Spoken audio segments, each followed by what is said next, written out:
Hello students, welcome back to OD classes. आज देखो तुम अष्टम श्रेणी अनुअल एग्जाम तुम भूगोल विषय 100% रियल क्वेश्चन देखा ता सहित आंसर 100% करेक्ट आंसर देखा क्वेश्चन प्लस आंसर बुझेगा से करना वीडियो को फास्ट लाइक देख जब आम चैनल सब्सक्राइब करते सब्सक्राइब करना समस्ते आखिर बेल क्लिक कर ऑल सेट कर दियो। आ प्रथम तुम समस्त शेयर करना प्रथम व्हाट्सअप टेलीग्राम समस्त शेयर कर वीडियो को बुझेगा तुम 100% रियल तुम एग्जाम खाली सीट आसो तो शेयर करना समस्ते निज निज सांग मान को शेयर कर समस्ते। तो स्टार्ट करवा द्वितीय समाप्ति सूचक मानदंड 2024 जहाँ तुम रियल क्वेश्चन श्रेणी अष्टम विषय हूँ तुम भूगोल टाइम 2 घंटा निज ना लिख रोल नंबर तारीख देव विद्यालय ना लिख ब्लॉक जिला। तो क्वेश्चन पेपर को जीवा एठार लिखाई प्रति प्रश्नर मूल्य डाण पाखे तार एक मार्क क्वेश्चन बोली दिखाई बुझेगा। तो 1 नंबर अच्छी तुम 1 ରୁ 4 नंबर पर्यंत समस्त शून्यस्थान करने को 1 ରୁ 4 पर्यंत। तो प्रथम क्वेश्चन तुम जो संबल गुड़िकर ठीक परिमाण और मान जनाई नहीं एवं से एवं सुविधा व्यवहार करे डाक संबल बोली कह संबल बोली कह संबल आंसर लिख तुम कौन ना प्रच्छन्न संबल बोली कह आंसर लिखा तुम 2 नंबर ये तुम 100% करेक्ट आंसर बुझेगा। तो नहीं चेक मत कर बही 2 नंबर अच्छी बाली और पटु सम परिमाण मृत्तिका को टैक्स बोली टैक्स माटी कहला क्यों माटी कह आंसर लिख तुम कौन ना दोरसा माटी कौन ना दोरसा लिख बुझेगा। 3 नंबर स्वर्णतंतु रूपे डैक्स परिचित ना कौटा परिचित आंसर लिख तुम कौटा ना झोट परिचित बुझेगा। 4 नंबर जापानर मानचेस्टर भाव डैक्स सहर परिचित ना क्यों सहर आंसर तुम कौन ना ओसाका ओसाका बोली गोटे सहर अच्छी भारी परिचित बुझेगा। तुम 5 ରୁ 8 नंबर पर्यंत समस्त गोटे 4 गोटी समय विकल्प मध्य उत्तरटी बाछी कोठरी लिख। तो जी 5 नंबर को 5 ठीक चिन्ह देव। तो 5 नंबर कौन अच्छी ना देख पार केउटी एक जैव संबल ना कौटा आंसर हम तुम ऑप्शन ग जाए तुम जंगल हम करेक्ट आंसर। तापर तुम 6 नंबर अच्छी क्यों प्राणी आफ्रिकार साभान्ना अंचल देखा जाए ना क्यों प्राणी आंसर तुम कौन ना कंगारू जाए तुम ऑप्शन घ हम करेक्ट आंसर या ठीक चिन्ह मार आ जो सब्सक्राइब कर आम टेलीग्राम जॉइन हो जो जॉइन जॉइन हो यार पीडीएफ पाइबापी टेलीग्राम जॉइन हो समस्त डिस्क्रिप्शन बॉक्स तार लिंक अच्छी कि तुम सब्सक्राइब जानी पार ओडी क्लासेस बुझेगा। तो 7 नंबर को 7 नंबर अच्छी क्यों स्थानटी पक्षी विहार सहित संपर्कित कौटा 7 नंबर आंसर तुम जाए तुम कौटा भरतपुर ऑप्शन क हम कौट आंसर। तो अच्छे 8 नंबर कौन अच्छे ना गहम उत्पादन में युक्तराष्ट्र अमेरिकार स्थान पृथ्वी के स्थान अधिकार कर ना द्वितीय स्थान जाए तुम ऑप्शन ख हम करेक्ट आंसर। तब देख तुम 9 नंबर कौन अच्छी 9 नंबर तुम अच्छी 2टी मुख्य देश व जिला नाम लेख अच्छी पृथ्वी झोट उत्पादन कर 2टी प्रमुख देश ना को देश आंसर तुम बांग्लादेश और लिख तुम कौन ना भारत मध्य लिख 2टी लिख बुझेगा। तो देख तुम 10 नंबर अच्छी तुम ओडिशार कपा चाष कर 2टी प्रमुख जिला कौ जिला आंसर लिख तुम कौन ना कौ जिला तुम बलांगीर बलांगीर लिख लिख नुआपड़ा बुझेगा 2 जिला भारी कपा करती। तो देखा 11 नंबर अच्छी कौन ना शून्यस्थान लिख शून्यस्थान पूर्ण कर 11 अच्छी तंबा तंबा स्थानीय संबल गला तुम वायु हम कौटा वायु हम तुम सर्वव्यापी संबल आंसर लिखा तुम कौन ना सर्वव्यापी संबल ଆଭେଲେବଲ୍ ଲେଖିବ ଓକେ ଟିକେ ଆଡ଼ଜଷ୍ଟ କରିନେବ।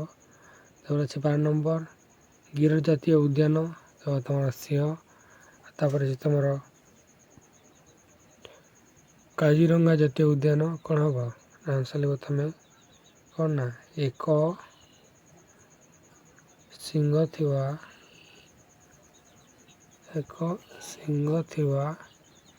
କ'ଣ ନା ଗଣ୍ଡା ଏବେ ତାର ଆନ୍ସର୍ ଲେଖିବା ବୁଝିଲା।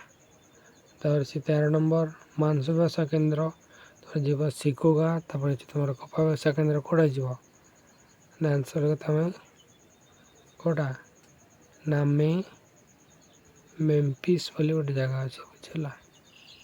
ତାର କରେକ୍ଟ ଆନ୍ସର୍ ତମେ ଆନ୍ସର୍ ମଧ୍ୟ ଚେକ୍ କରିବା ପରେ ଯଦି କରେକ୍ଟ ନୁହେଁ ତାହେଲେ ବହିରେ ଚେକ୍ କରିବା ତମର 100% କରେକ୍ଟ ଆନ୍ସର୍ ବୁଝିଲା। ତାପରେ ଅଛି ତମର 14 ନମ୍ବର ଟାଟା ଲୌହ ଇସ୍ପାତ କାରଖାନା ଯିବ ତମର ବ୍ୟକ୍ତି ମାଲିକିନା ଆଉ ଭାରତ ଇସ୍ପାତ ନିଗମ କୋଡ଼କୁ ଯିବ ଆନ୍ସର୍ ଲେଖିବ ତମେ ସରକାରୀ କ'ଣ ନା ମାଲିକାନା ଏଭାବେ ତାର ଆନ୍ସର୍ ଲେଖିବ ବୁଝିଲା। ତାପରେ ଦେଖିବା ତମର 15 ନମ୍ବର କ'ଣ ଅଛି ନା 15 ନମ୍ବର ଅଛି ତରୁଣ ବିକାଶ କ'ଣ ଏଇଟା କ'ଣ ଅଛି କ'ଣ ନା ଟିପ୍ପଣୀ ଲେଖିବ 15ରୁ 17 ପର୍ଯ୍ୟନ୍ତ ବୁଝିଲା। ତ ଆନ୍ସର୍ ଦେଖିବା ଆନ୍ସର୍ କ'ଣ ନା ସମ୍ବଳ ବନଯୋଗର ଆବଶ୍ୟକତା ତଥା ଆଗାମୀ ପିଢ଼ି ପାଇଁ ସେଗୁଡ଼ିକର ସଂରକ୍ଷଣ ମଧ୍ୟରେ ସନ୍ତୁଳନ ରକ୍ଷା କରିବା। 16 ନମ୍ବର କ'ଣ ପରିସଂସ୍ଥା କ'ଣ ତାପରେ 17 ଅଛି ନଦୀବନ୍ଧ। ତ ତାର ଆନ୍ସର୍ ଦେଖିବା ଜୈବମଣ୍ଡଳ ଅନ୍ତର୍ଗତ ସମସ୍ତ ଉଦ୍ଭିଦ ଓ ପ୍ରାଣୀ ବଞ୍ଚିବା ପାଇଁ ପରସ୍ପର ସହ ସମ୍ପୃକ୍ତ ଓ ନିର୍ଭରଶୀଳ ଏହି ପାରସ୍ପରିକ ଓ ନିର୍ଭରଶୀଳ ବ୍ୟବସ୍ଥାନ। ତାପରେ ଲେଖିବ କ'ଣ ନିର୍ଭରଶୀଳତାକୁ ପରିସଂସ୍ଥା ବୋଲି କୁହାଯାଇଥାଏ। ତାପରେ ଲେଖିବ ନଦୀବନ୍ଧ କ'ଣଟା ନଦୀବନ୍ଧ ଉଭୟ କୂଳକୁ ସଂଯୋଗ କରୁଥିବା କଣ୍ଟ୍ରିକ ମୋଟର ବନ୍ଧ ଇଲେକ୍ଟ୍ରନ୍ ବିଦ୍ୟୁତ୍ ଶକ୍ତି ଉତ୍ପାଦନ ବନ୍ୟା ନିୟନ୍ତ୍ରଣ। ଭୌଗୋଳିକ କାରଣ ଦର୍ଶାଇବ ଯାହାକି ତମର ଅଛି କୋଇଲାକୁ କୃଷ୍ଣ ହୀରକ ବୋଲି କାହିଁକି କୁହାଯାଇଥାଏ।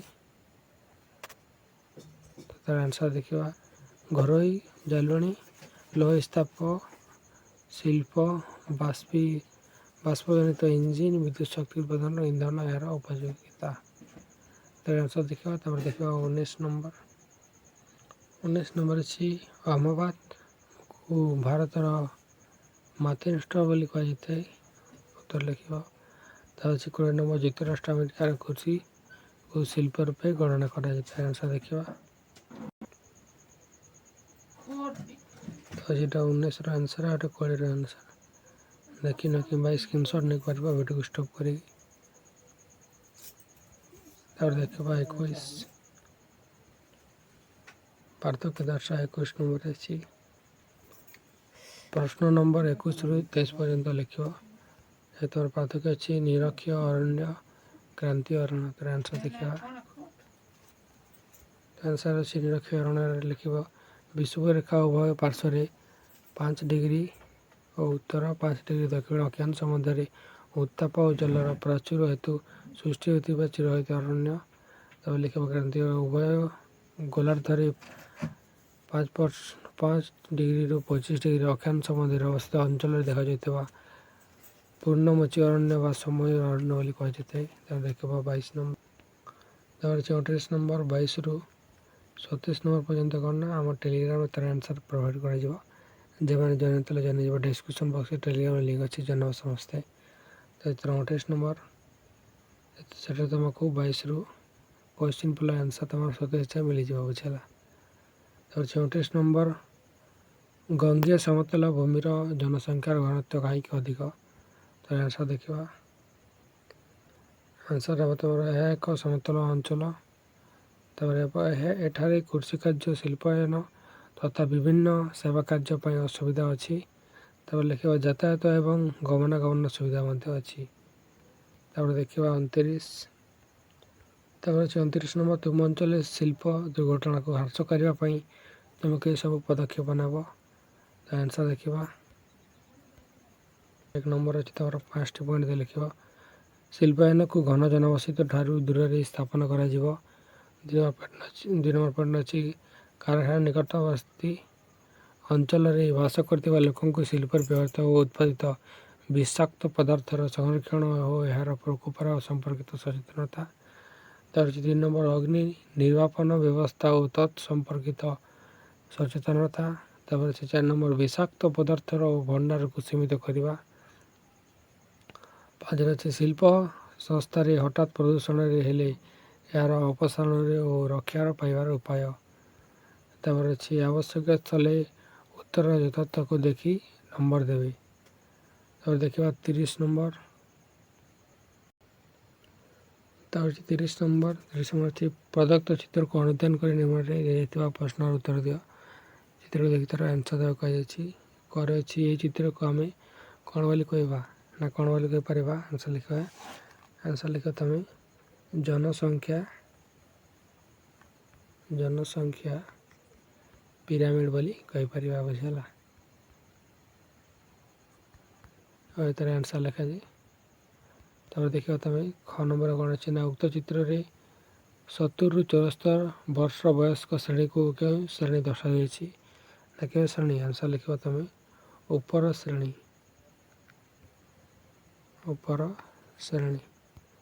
ତା'ପରେ ଅଛି ଘ ନମ୍ବରକୁ ଯିବା।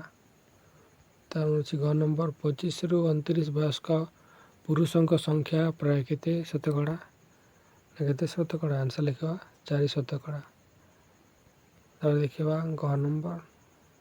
ତା'ପରେ ଅଛି ଘ ନମ୍ବର 15ରୁ 19 ବର୍ଷ ବୟସ୍କ ସ୍ତ୍ରୀ ଲୋକଙ୍କ ସଂଖ୍ୟା ପ୍ରାୟ କେତେ ଶତକଡ଼ା? ନା 5% ଲେଖିବ। ତା'ପରେ ଅଛି 1 ନମ୍ବର। ଏ ଭିଡ଼ିଓ ଲାଷ୍ଟ କ୍ୱେଶ୍ଚିନ୍ ଯାହା ତମର ଅଛି ପ୍ରଶସ୍ତ ନିମାଂଶ ଜନସଂଖ୍ୟା ବିଷୟରେ କି ସୂଚନା ଦେଉଛି? ଆନ୍ସର୍ ହେବ କ'ଣ ନା ବୟସରେ ପିଲାଙ୍କ କ'ଣ ନା ସଂଖ୍ୟା ଅଧିକ। ଏଭଳି ଆନ୍ସର୍ ଲେଖିବ। ବୁଝିଗଲା? ତ ଏ ଭିଡ଼ିଓ ଆମେ 50ରୁ 100% କୋଡ଼ିଏସନ୍ ଡିସ୍କସନ୍ କଲି। ଯେମାନେ ଏପର୍ଯ୍ୟନ୍ତ ସବସ୍କ୍ରାଇବ୍ କରିଦେଲେ ସବସ୍କ୍ରାଇବ୍ କରିଲେ ସମସ୍ତେ ପାଖରେ ଆସିଥିବ ବେଲ୍ କ୍ଲିକ୍ କରି ଅଲ୍ ସେଟ୍ କରିଦେବ। ଆଉ ଭିଡ଼ିଓ ତୁମର ସଂସ୍କରଣ ସମସ୍ତେ ସେୟାର କରିନିଅ। ଆଉ ଯେଉଁମାନେ ଟେଲିଗ୍ରାମ ଜଏନ୍ କଲେ ଜଏନ୍ ହେବ। ସେଠାରେ ତୁମକୁ 22 ନମ୍ବର 27 ନମ୍ବର ପର୍ଯ୍ୟନ୍ତର ଆନ୍ସର୍ ମଧ୍ୟ କ୍ୱେଶ୍ଚିନ୍ ପ୍ଲସ୍ ଆନ୍ସର୍ ଅଛି। ବୁଝିଗଲା? ଡେସ୍କ୍ରିପ୍ସନ୍ ବକ୍ସରେ ଟେଲିଗ୍ରାମ ଲିଙ୍କ୍ ଅଛି, ଜଏନ୍ ହେବ। ସେଠାରେ ତୁମକୁ ମିଳିଯିବ ଆନ୍ସର୍। ତ ଦେଖା ହେବ ନା ଭିଡ଼ିଓରେ। Thank you. ଜୟ ଜଗନ୍ନାଥ।